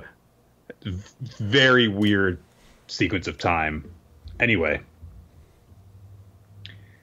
So they've lured Luvis into the tunnels, and Bayon. Bayon's is like, oh no, an ambush, and frickin' Lucas, I think, tries to shank him. I think that's what he does. Is that a sword in his hand? I think so. I don't know why. I've had a lot of trouble telling what's going on in this sequence here because it's a lot of screaming. I think he might just punch him in the fucking knees. No, is there something? Is that a rope? God, I can't fucking tell. He attacks him from behind and catches him by surprise. And Bayon's like, oh no, an ambush! So they shoot the special gun. It hits him right in the goddamn mask. It breaks the mask. And Nigel shoots his machine gun and hits him in the head. And everyone's like, ugh. Then we get a flashback from Bayon's perspective to actually being present during a meeting where they, explains like, okay, this is the agreement. The humans won't hunt us. We won't hunt the humans. And a bunch of the lords are, of course, like, well, how the fuck are we going to eat humans if we can't hunt them? Are they telling us that we can't eat humans? We'll die. And one of them explains, well, we'll create farms, we'll breed humans, and we'll harvest them. And all of you are going to be involved in that process. So Bayon, as Luvis in the past explains, it's like, you're actually in charge of 12 farms now. He's like, no, see, I invest in 24 farms, I supervise 12 farms, and I'm in charge of 6 farms. So more than that. And Luvis says, so your blood doesn't crave it. Bayon's like, it does, but there's nothing we can do. And we see him eating human meat, and he's just like, I can't taste anything. Day after day, all we receive is dead meat, cold and jarred, every day, every day, every day. Until eventually, after 800 years of eating generic store-brand canned human, he eventually just hauls a kid out onto his property and is just like, hey, try and fucking fight me, kid. Fight me. Fight me. Oh, it tastes so much better. Oh, it's so good. You can really taste the fear. He basically just used his influence to have humans shipped to him alive as opposed to in jars. And he was like, I can taste it. And he says to himself, perhaps I just wanted to believe so. But that time, I definitely felt that I was devouring a living piece of life. At first, I had 1 human every 3 months, then 1 human every month, then 2 humans, then 3 humans. And he's like, this is bad. I really need to keep this secret. It's bad that I'm doing this. I'm going to get caught eventually. And sure enough, the current dude in charge from William Minerva's family, I forget his fucking name, I don't care. Dude who portrayed William Minerva did find out, apparently. But he approached him at a gathering. He was like, hey, I want to discuss something with you. And I do love the way that this plays out, because for an instant, it kind of just seems like Bayon's just being paranoid over nothing. Because he just kind of looks at him and is like, how do you know? Turns out, no, he did know, of course. Because, he knows about this whole village. So seemingly Bayon has been doing this for hundreds of years now, a couple hundred years by this point, and only recently did it move to Goldie Pond, and where they now have this secret hunting ground. In the present, Bayon stands up, wobbling, and just starts laughing maniacally. He snaps his spear in half to use only one end of it and starts attacking people with it. Nearly gets Nigel in the fucking head with it. And he finally realizes after, having been shot in the head, he's like, this was a bad idea coming down here. I thought I was letting them lead me when in reality they were luring me in. But you know what? This is actually really fucking fun. I've never felt so alive, kind of thing. He lunges towards Lucas, and Oliver tries to intercept it, and then everyone realizes too late that the spear is merely a diversion for his claw. Then there is a bang, bang, bang as he's shot more in the head and finally falls over. Presumably dead this time. And everyone's like, all right, we did it. Lucas, are you okay? Lucas is like, I'm fine. And then Oliver looks down. He's got the freaking demon claw sticking in his side. No, not that one. Was Oliver an important one? No! I forget. Was he the one who was supposed to be the leader of the group before it turns out Lucas was actually the one instructing them all? I can't remember. He was the one hanging out with Emma, so he must have been higher up in it. This is the problem with this whole arc, though. It's just who cares? Yeah, I'll admit, most series this week had something for me to really chew on or something like that. This is a chapter that I didn't get too much out of. I mean, we got a pretty interesting story here out of Bayon that I kind of liked, but he seems like just a smaller version of what we've already kind of seen we're getting from whatever his name is, Lewis, whatever his name is. So, I mean, I like it, this moment of I finally feel alive, and it's bang, bang, bang, and he's dead. That's kind of cool, but it is just I don't know. I haven't been able to really care that much these couple chapters. Mm-hmm. I want Ray back. I want to make more Ray jokes, I guess. I want to find out the old geezers. I want Ray. I want Norman. For that matter, I want Emma. Having her show up for 1/3 of one every 4 chapters is not enough. I agree. Stupid fucking NPCs. You have to save your entire crew. No, well, they're not doing a great job. I'm not gonna lie. There's 3 of them. I'm just gonna put the 5 I always use on each map. Fuck the rest of them. Gotta spread your XP around. No. All right. Well, level 20s. Let's move on then. I'm gonna use the save states glitch in order to go into the arena as many times as I want. Oh, I thought it was a Pokemon joke and it went to a Fire Emblem one. I like that. Good one. All right, let's go on to 7 Deadly Sins, Chapter 264, A Warped and Twisted Broken Man. So last time, it was the 2 Archangels, whose names I haven't memorized, and I'm probably never going to memorize, who unleashed a thundering hell upon Estarossa. And he is in the middle of being what they describe as reduced to a molecular level that not even demons can regenerate from. So essentially, I guess they're trying to do the cell thing where it's we have to destroy every last cell of you dickhead. But Estarossa brings out one of the 10 commandments he's been gathering, and we don't see what happens. We just see him kind of use or pull one out. Then everyone else is commenting that it's suddenly gotten very quiet, and the only big aura is gone. Yeah, it's creepy and unnerving. And everyone asks, everyone's kind of worried, what's happening? There's some people asking, what are we going to do with the member of the 10 Commandments and from us? Everything like that. But we actually have a moment between Elizabeth and Durere where Durere's tell me. Before Monpiet died, he said something about, he said he had something to tell me. What could he have been hiding the whole time? And Elizabeth basically relates to him in the fact that they shared somewhat of a similar relationship to what she and Melodius have, in that they were both people who couldn't, you know, they were always going overboard and always covering for you, and, you know, they felt helpless in being able to do something for that person. And Elizabeth says, you know, I've always ever been protected by Melodius. I never realized how much blood and sweat he shared for me, and now he's sacrificing everything he has to save me. But to pay him back for his devotion, I've decided to give everything in my power to him. So she says that's perhaps what Mom Piet would want in return. And it doesn't matter what he felt about you, it's about how you feel about him.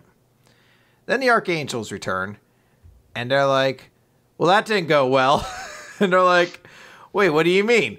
And there is Estarossa, who is like leaning over, and he's grinning from like ear to ear, very childlike in an unnerving kind of way, like a big doofy kind of grin, because he's talking about like, oh, hey guys, why don't you play with me more?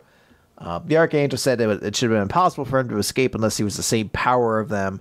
And then if Hawk uses his fucking stupid power to be like, oh, it's combat class. Over 9,000. Yeah. It's over 88,000 apparently. Yeah. Or it's exactly 88,000. And Grouther, you know, notes what should be apparent, that his already warped mind has been further deformed. And we get a kind of creepy series of events here, because Estarossa just latches himself on to like the bowl cut Archangel, and he's just thinking, and he like covers him in his fire and then just slaps him down to earth. And the other one, you know, with the wind powers, like tries to form up this shield, and Estarossa just like glomps it and it's just like, let's play, as it's literally just shredding him apart. It's almost like he just hugged like a meat grinder, like you could just see blood flying off. And the kid's just like, I'm not interested in playing around with demons, until Estarossa breaks out of it, like breaks through and just like bear hugs his kid. There's just this like sickening crush sound effect. And it almost looks like he's about to try to maybe eat him. I'm not entirely certain. Maybe he's just kind of trying to break him in half. But it's really creepy that his expression is always this like goofy and like doofy big smile. Literally the guy breaks away by like scythe, like slashing Estarossa in half, and he just like puts himself back together, and nothing seems to work. Everything that's impaling him, everything that they're using against him, he just keeps rehealing. And they mentioned that he's absorbed Galen's commandment. And Estarossa laments that, oh, not even two can do it. So he's going to have to bring in a third commandment, specifically Mons Piet's commandment of silence. And he absorbs it in, says it's too late, goes to a big transformation where he's literally a tornado of blackness. And when the smoke clears, he fires two enormous holes through the Archangel, and he says, shut up with all the panicking, just be quiet and let yourselves be killed by the great Melodius-sama. So he's a little bit nutso. He's a little bit nutso. It's interesting. I don't think we ever actually saw, I might be wrong, but did we ever actually see what Mons Piet's commandment was?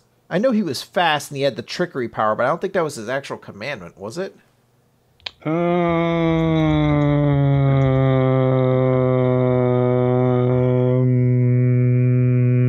keep doing this. This is great. I don't know.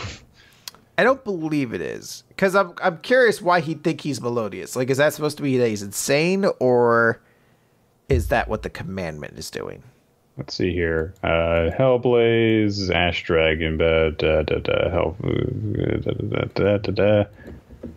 I don't think that they ever actually explained what his actual commandment does. No. Let's see here. Remember the Ten Commandments, reticence.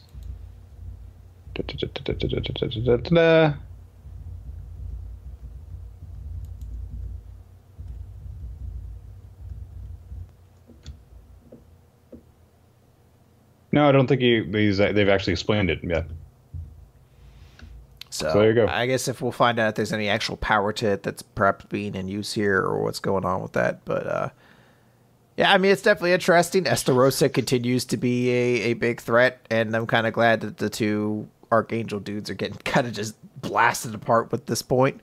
Yeah, I guess I do like the way that it's been done too. Like, he's just,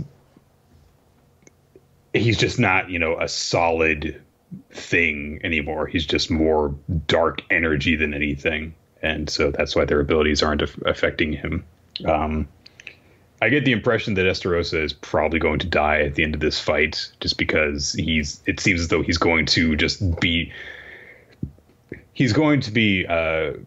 the symbiote is going to take over Chris. It's going to consume his body. So, do you have any strong opinions at all on that weird pronunciation and that's been in the trailers that people are all upset about? No, I don't know how anyone is. How has no one talked about the fact that we're going into yet another movie where Tom Hardy's like, how about I do another weird accent? I'm kind of like a Boston, but I kind of feel like I'm a Peter Parker, right? Because, I know how to hide from those guys, but you suck. You suck. It's just like, why can we not just get you doing one voice? Why is every fucking... Have you ever seen Peaky Blinders? Where he plays like a Jewish, like a rabbi gangster, essentially. And he's only in a couple scenes. And every scene he's in, he's fucking banging. He's like, blah, blah, what are we doing here? We should be celebrating. And you're just like... Do you just accept roles based on how willing the director is going to be to let you go over the top and ridiculous? Yes! That's what I want! All right. Let's go on ahead to... The best chapter. Okay, so last time in Black Clover, we were doing so well. The stakes have never been higher, Nick. It's page 154, Golden Wind. Nick, all of his friends have been transformed. Some of the strongest mages in the entire kingdom have been transformed. Can you imagine if he actually had to confront his rival, Yona, who has actually been turned evil and probably fight gonna against happen him? here. Maybe something interesting will happen in this relationship of theirs. So, and there's Yona right on the front page, so it justifies the fact that he's in the cast page, because I'm sure, yeah. So, Zora and Asta are escaping with Mario Leona, and Zora's like, Asta's like, see, look, it worked. We managed to get her to safety. And Zora's like, tons of coincidences piled up, and it just happened to work out. What's with Asta's face in this panel? I think it's supposed to be his eyes are looking up, but I can't help but think that his eyes are bulging outwards. Like an inflatable blow-up doll or his something. His mouth takes over his face. Ah! So Raya just appears behind them and manages to grab Asta.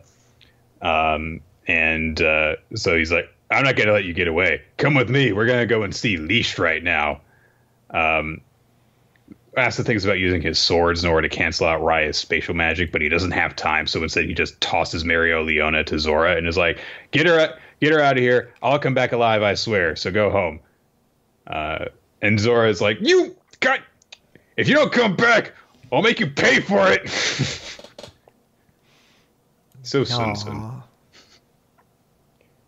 So we cut to elsewhere in the facility, I guess you could call it, where Leashed, I guess, is overlooking the possessed mages who have Mimosa basically crucified. She's not like actually crucified, but she is tied to a giant fucking cross. Because. Yeah, I was wondering, I was like, is this really in their MO? Although it's just because it doesn't mean anything. It's just because.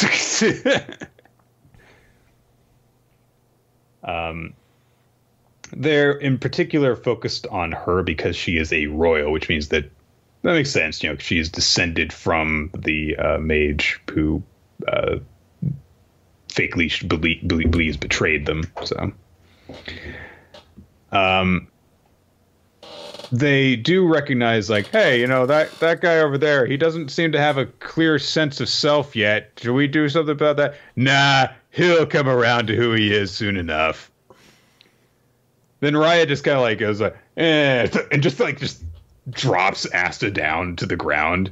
He manages to land on his feet and, break his ankles, but just snap. I don't even think Riot... Does Riot even stick around? Yeah, he does. Okay. Yeah. But he just doesn't do anything for a while, so I just kind of like to think that he just like, and drop and just teleports away. I don't want to sitting around. I got things to do. Who knows how many seasons of Fuller House I've missed since I've been gone. So Asta, of course, sees the Mimosas in trouble and gets ready to cut her down. And the possessed Klaus is like, she is descended from criminals. We won't allow you to release her. Like, well, I'm closer to her than you are, so good luck stopping me. Literally should have just walked over and cut it before they could do anything, but whatever. He's shocked because he sees that Klaus is possessed as well as the chubby one. He literally calls him the chubby golden guy. He's like, hey, you, Klaus, and fat stuff. He's like, I have a name, you know. Yeah, fat stuff, wasn't it? Anyway, pork chop. Hey, puffin stuff over there. Can you quit banging on my friends? Come on now. He also sees that Yuno is having the glow surrounding him. He's like, oh no, Yuno! They start attacking him, and he deflects their attacks with his cleaver. He's like, no, Klaus, we're magic knights! And Klaus is like, my body is reacting to him, but no! Our grudge is stronger than your so-called bond. And they launch more attacks at him. So they get ready to launch a big old assault at them. And Asta is like, I'm not going to die yet. I promised my friend to come back alive. I can't let my friends kill their friends. I'll live. I'll get through this. And I'll become the Wizard King.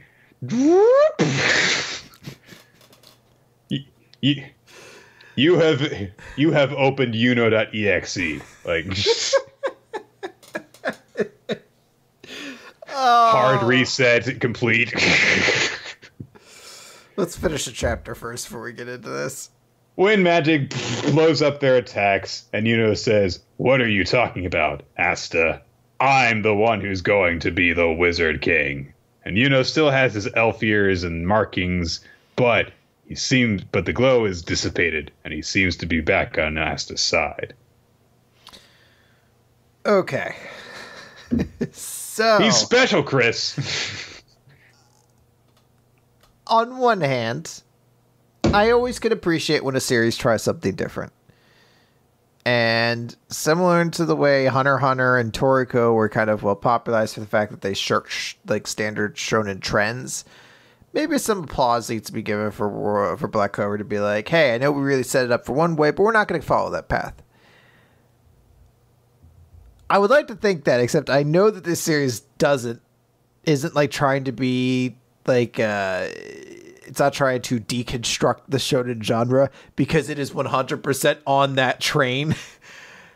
And I'm baffled at the fact that this relationship continues to be sold entirely on the undisputed merit of how fucking much these two characters both want to be the Wizard King. And that alone transcends space-time logic and everything else. Nothing can stop the fact that these two will, at any point in time, declare one of themselves to be the next Wizard King, and the other will get through all turmoil to then follow up with a similar declaration of, no, I'll become the Wizard King.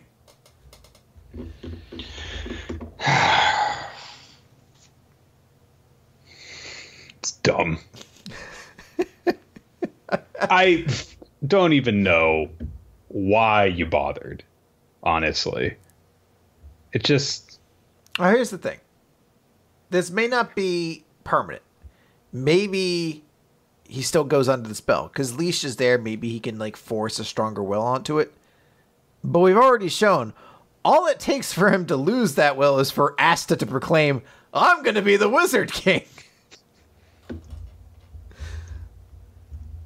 Why don't they solve all their problems this way? They're just like, there's not enough food in the Clover Kingdom. And Asta's like, I'll be the Wizard King. And then Yuno shows up with a pile of food. He's like, no, I'm going to be the Wizard King.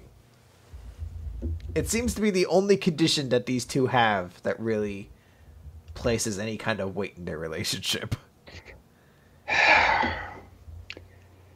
You had Real and Yuno get possessed and retained their most annoying traits. Like, why did you even bother?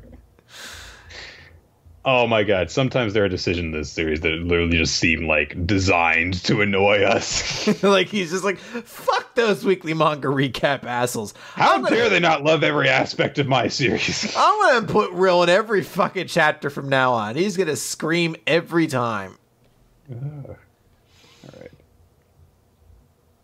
All right, let's just move on. I literally don't have any thoughts on this chapter other than it's like, god damn it. You fucking tease.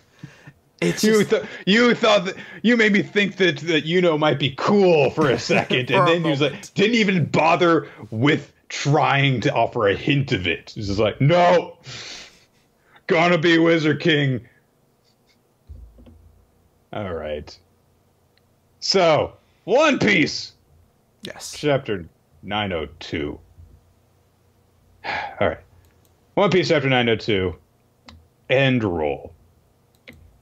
So a lot of little things just get resolved in this chapter as we basically close out the whole island arc, or It's the whole Cake Island. Whole Cake Island and arc with Big Mom. We start off actually in a flashback as Sanji reminisces about the time when he first met Pedro, remembering that he was the one that Pedro encountered that begged them to save the lives of Cat Viper and Dog Claw? Dogstorm. Dogtooth, was it? Dogstorm, wasn't it? Dogstorm. And so he thinks on this and is like, so Pedro's dead.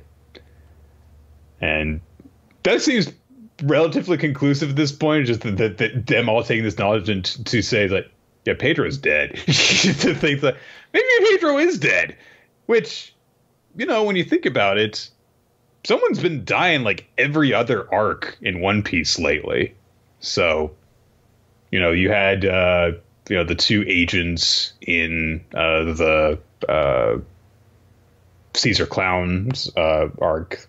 Monet and Virgo. So it's been becoming more common in this like second half of the series.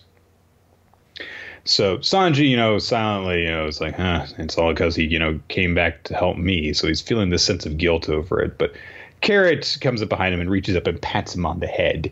And just keeps on patting him on the head as she says comforting things like, hey, Pedro chose to do that of his own will, so don't feel responsible for it. You and your friends saved Mokomo Dukedom, and he came to repay the favor. And if Pedro hadn't been here, then everyone would have died. So please just tell him thank you. She's obviously is the one who needs comfort, but she's still patting him on the head while she's starting to cry. It's actually a really nice little moment for her. I like that way of doing it. And eventually Sanji, pats her on the head in comfort. Carrot for Straw Hat. Then, now that Big Mom is completely back in commission, she has her servants start to sing a song, Solpukus. And there's some an interesting little thing that happens during this song. First off, there's cotton candy is snowing on the Thousand Sunny as they make their way across the sea.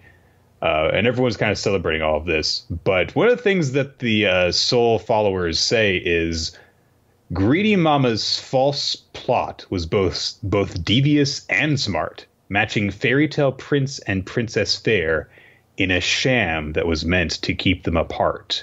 When alluring nectar has its own bold mind, sweet sentiment can be so bad for the heart. Did this bitch do all this but partially because she knew that pudding was dangerous and wanted to fucking keep a leash on her? That's what that's saying, right? She knew that, pudding would get her heart broken during this. It's very possible. But I'm having a tough time reading into it because, on one hand, this is almost a complete defeat for Big Mom. She lost the Polnagraph. She lost Sanji. And outside of Pedro, there were no massive casualties that we know of yet. From what we see later in this chapter, all of Germa and looks like the rest of the fishermen pirates escape. So it's tough to tell. I mean, the singing flowers do have a bit of a bias. And also, Big Mom doesn't know about all that. She got her cake. She's like, that cake was great. They did. I mean, they killed Pedro, and I believe that, as far as we know, Peckham's is in custody at this point, because we didn't see him at all getting away. So yeah, in the meantime, while this is going on, we see Jinbei and the Sun Pirates continuing to hold the line in order to allow the Straw Hats to get away. Then we cut over to Pudding.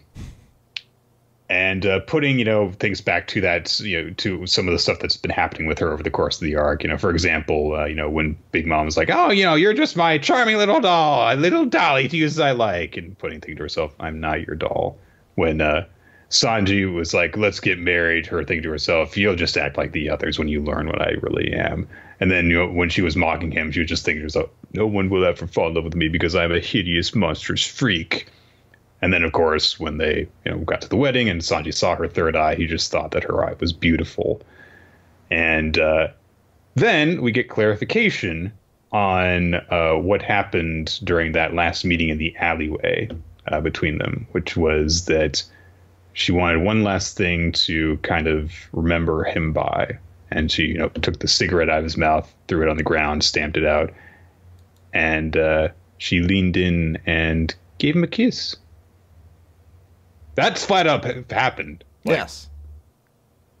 But to prevent him from coming back for her, he pulled the memory out of his. She pulled the memory out of his head and kept it for herself. And then he was just, left to be like, "What was that last request you wanted?" Okay, so let's unwrap this because there's going to be a bit of a conversation here. This is the conclusion of Pudding's, arc in this story arc.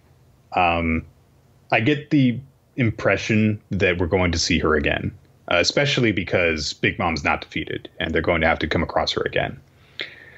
I had a reaction to this the first time I read it. And I also, saw some of the stuff that people were saying online about it. And then I went back and I read it again, and I have a little bit more of a favorable impression of it. And I know that in the general sense, this is another case of where there's, a woman introduced in a One Piece arc who is under the thumb of the villain and needs to be saved. And it's done in really not that, gender equality way. Because there's a man who thinks that she's beautiful and that gives her hope. It's like, okay.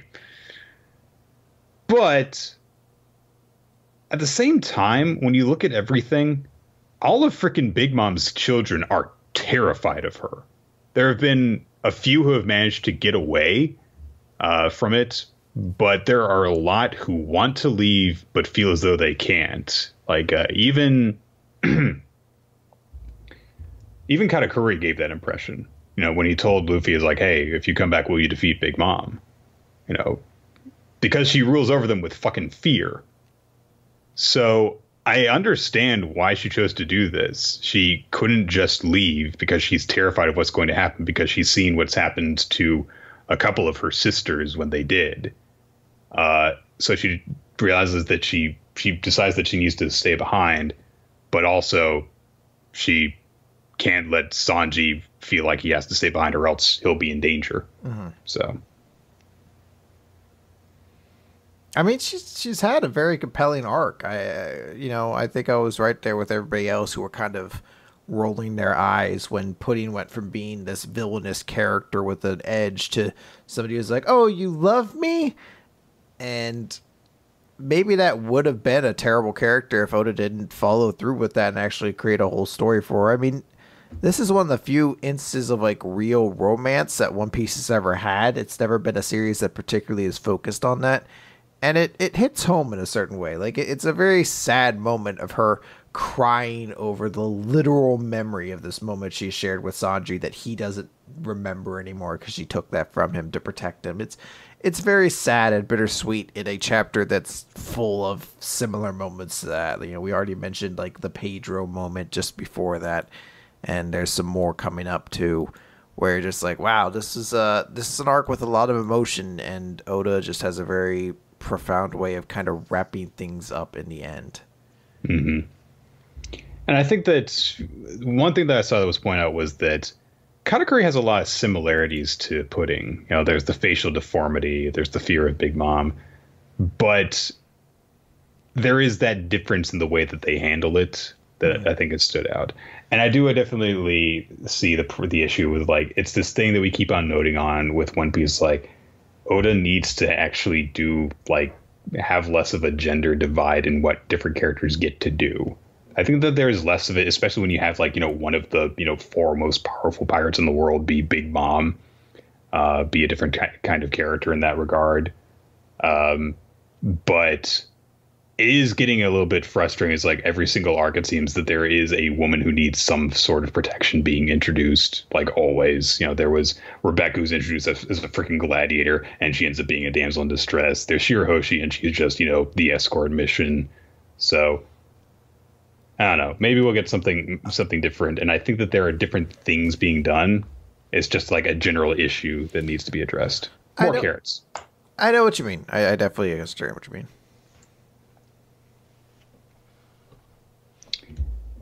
The German 66 realize that, get word that the Straw Hats have gotten to safety, so they decide to retreat. We cut to inside the mirror world where Brule comes in and over to Katakuri, and she observes that, hey, you were going to fall face first originally, but then you made it so that you would fall on your back. And Katakuri says he doesn't really know why, basically. But he also says, like, hey, you know, my life was a lie. It's a lie that I never put my back on the ground. And Burleigh's like, yeah, I know. I saw you through the mirror. She knew the whole time. Yeah. But you played the part of the perfect, unassailable man for our sake. And, you know, she's like, you know, I know that you she thinks back to their, like, childhood when he was, you know, sitting down eating donuts and stuff. And people were like, you know, you could probably make friends if you would, you know, cover your mouth. And he's like, whatever, this is who I am. And if they laugh, I'll just beat them up. And people did, you know, do that. And then he would fucking punch them out. But they would take it out on his family. They took it out on Brule and, like, actually gave her this deforming scar across her face. And he's like, that's not right. Why did they go after her instead of me? And Brule said, it was like, hey, you know, it's okay. You're fine the way that you are. But Katakuri decided I was too soft. I was too naive. And he decided to become this perfect, unassailable person who showed no weakness, who made everyone fear him because he was so perfect so that they wouldn't hurt the people close to him. It's okay, Chris. He's such a good big brother. It's okay. He did it for his family. Yeah, he did. Damn you, One Piece. He starts to ask if the Straw Hats got away, and Brule is just like, well, if I tell you, you're gonna think, oh, good. And Katakuri's like, can you see the future too? But Brule says he left the territory, and I'm still not gonna forgive him after, you know, what he did to you. But Katakuri, you know, kind of smirks to himself, and Brule's like, yeah, told you. I like it. It's a nice small moment between them that really does carry off that, like, family bond between them. Mm-hmm. And if we want to talk real damsel in distress, I think poor Brule spent like 80% of this arc Being chained up carried up in a burlap sack. Yeah. Oh boy. Bad shit is going down still. And we just kind of cut around to a bunch of the people who, guarded the Straw Hats escape to see how banged up a bunch of them got. And, Big Mom kind of declaring like, all of you have fucking hell to pay for trying to do this. The battle is still not over. And of course, we don't know if even Germa 66 got away safely. I imagine that there's going to be some housekeeping at a later point where we actually learn the aftermath and who, was actually affected in this last part of the battle. In the meantime, on the Thousand Sunny, Sanji's like, hey, everyone's kind of depressed, but do you guys want some food? And I was like, yes! Sanji's cooking! There's an odd moment where we have this kind of split screen stuff going on as the Barati, the floating restaurant.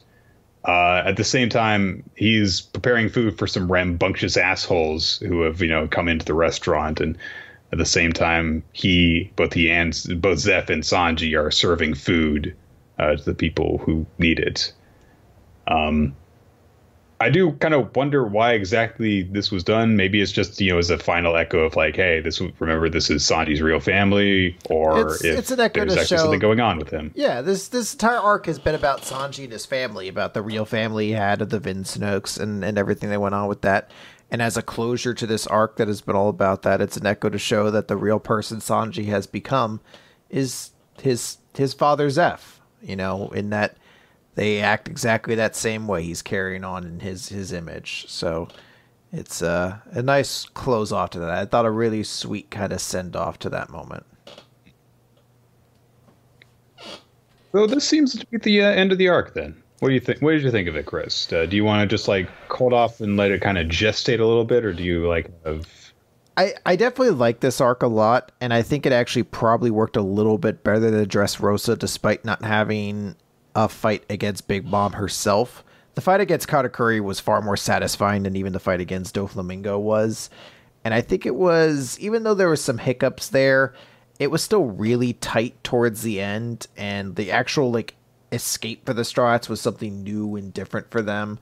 They've had moments where they've had to escape before, like in Enos Lobby, but even that was after a full and total defeat of the CP9. They just had to kind of escape the Buster call that was coming down. This one, they defeated one of the three, I guess technically two of the Sweet Three generals. But then there was still a shit ton more of them. There was Big Mom's fleet, and then Big Mom herself, who to that point we just seen was unstoppable.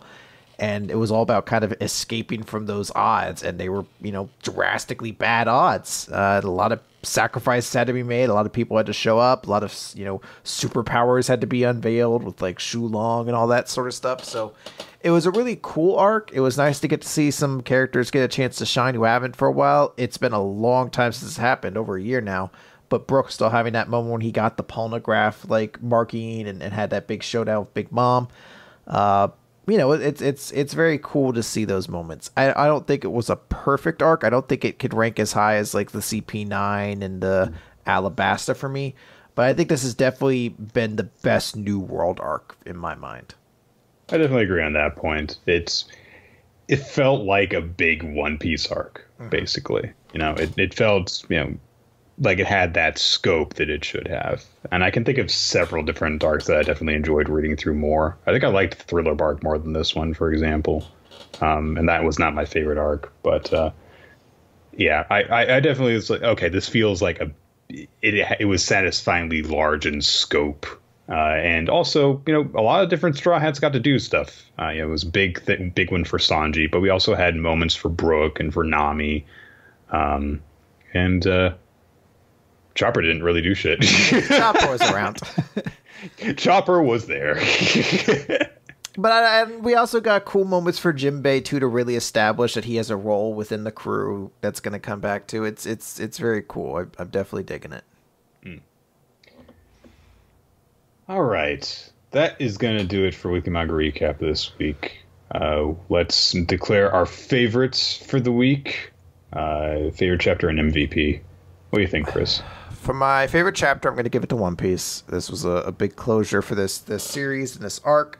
I really dug it. I like the emotional conclusions to all these chapters. I made a post on Twitter about like One Piece is the fucking worst with a crying, gif with it. I think some people misunderstood me.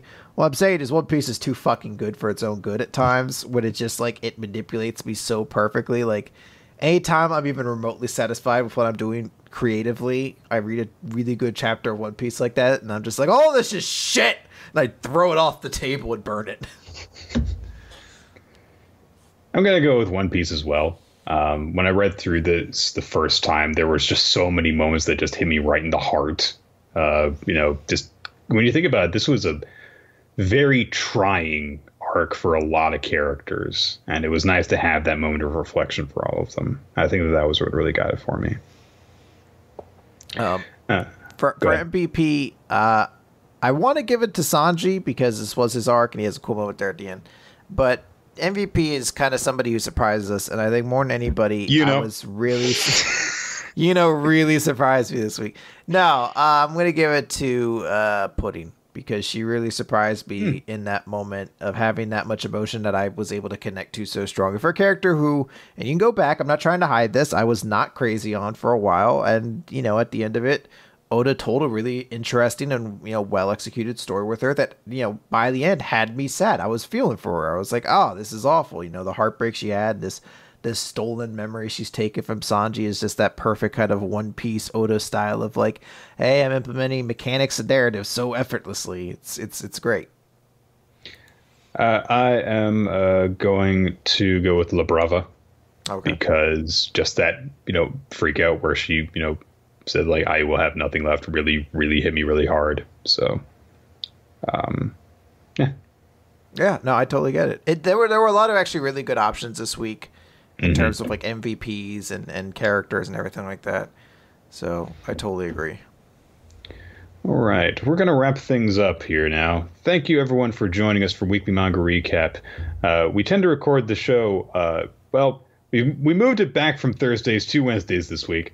I'm not really sure what we're going to do going forward. We might end up just making this a permanent thing. It's going to depend on what our respective availabilities are with our schedules and everything like that. But we will try and keep you guys updated. And the fastest way to get that update would be to check us out on Twitter.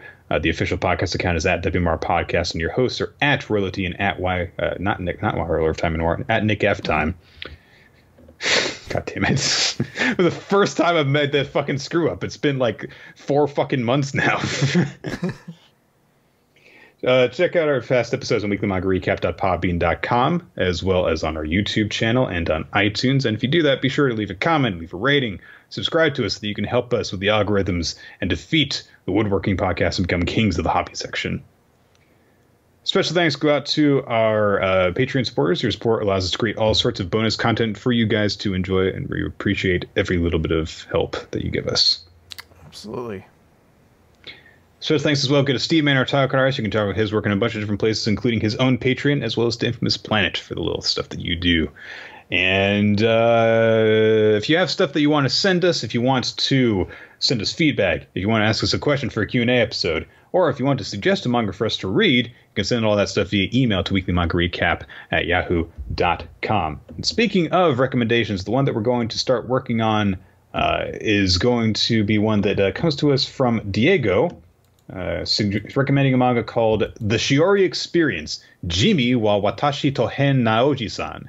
The story of a Japanese English teacher called Shiori, who due to shenanigans is haunted by the ghost of rock legend Jimi Hendrix, who tells her she has to become a rock legend by the time she turns 28 or she'll die, and she's 27. Shit. Yeah. Okay. I can't wait for this shit. That sounds awesome already. Yeah. So that just sounded so weird that I was like, all right, we're doing that. So, and I'll just drop that title in the chat so that you'll know what it is. All right. That's going to do it then, guys. Thank you, everybody, for watching. Go see Infinity Wars now. You're done. Our time with us is over. Oh, is that the movie that was coming out tomorrow? We're going to pass it off to Infinity Wars. Yeah, like, holy shit, I haven't gotten tickets or watched any of the last 4 movies. Who's this purple dude?